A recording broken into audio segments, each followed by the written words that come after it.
Hello everyone and welcome to Australian Adventure Rider. After much contemplation, I finally decided to kick off this new channel which will be all about motorbikes, adventure and camping. As it's the first episode of the channel, I decided to make a quick introduction video introducing myself and talking a little bit about the bikes that I currently own. So a little bit about me. My name is John and I'm from the northern suburbs of Melbourne in Victoria. I've been a bike rider for around 20 years now, and in that time I've rode various bikes, different engine capacities, different styles, different makes, different models, and this has allowed me to really find what I like and what I dislike about motorbikes. I first got into adventure riding when I bought my Kawasaki KLR 650. It's a great bike, but I just never fell in love with it. It just wasn't for me. I never clicked with it. And anyone that's ever ridden a bike will know what I'm talking about. My next adventure bike was a KTM Super Adventure R 1290.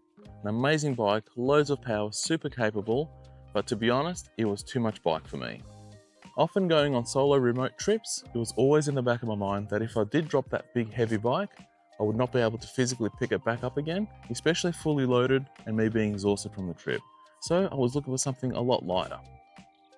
After the big heavy KTM, I decided to go super light and I got myself a Honda CRF Rally 300. It was a great off-road bike, did some touring with it. I went all the way to South Australia and back fully loaded with no mechanical issues, no worries. The only problem was it would struggle to keep highway speed, especially when you're hitting like 110. There was no extra to overtake anyone.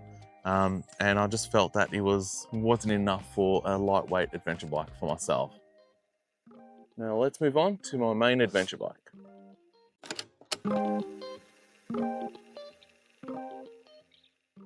Last year I bought my first ever second-hand bike, something that I was never planning on doing. I always enjoyed the experience of buying a new bike, going to the dealership, picking the right bike for you, seeing 0 kilometers on the clock, riding out with it, running it in and growing with the bike. But one day I came across this DR650 with only 1,400 kilometers on the clock for a very reasonable price, and it was in immaculate condition. I couldn't say no to it.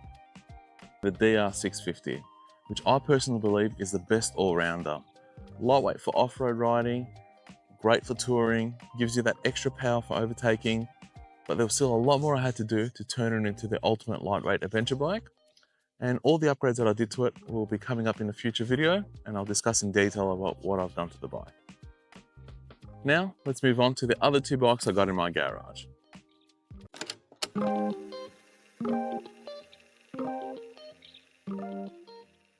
I have two more bikes in the garage, both which are Royal Enfields. One is a Himalayan 450 and the other one is a classic 350. The Himalayan 450 is my day-to-day commuter, just work and back, and the classic 350 I normally ride on my days off, going for a coffee, cruising around and just enjoying the day. As you would have gathered, all three of my current motorbikes are single-cylinder engines, two which I classify as small capacity, the Himalayan 450 and the classic 350. For me, there is something truly special about single-cylinder thumpers. After having ridden all different types of bikes, all different types of engines, a single-cylinder thumper does something to me that no other bike does. You can physically feel everything that the engine is doing. I feel that the more cylinders you get, the less you connect to the bike. That's just my personal preference. Everyone's different, and that's the beauty about bikes. As I mentioned at the start, this is only a short video which allows me to introduce myself and to welcome you all to the channel. All your support is greatly appreciated as I begin to capture all my future rides and adventures. Thank you so much for your time and see you on the next trip.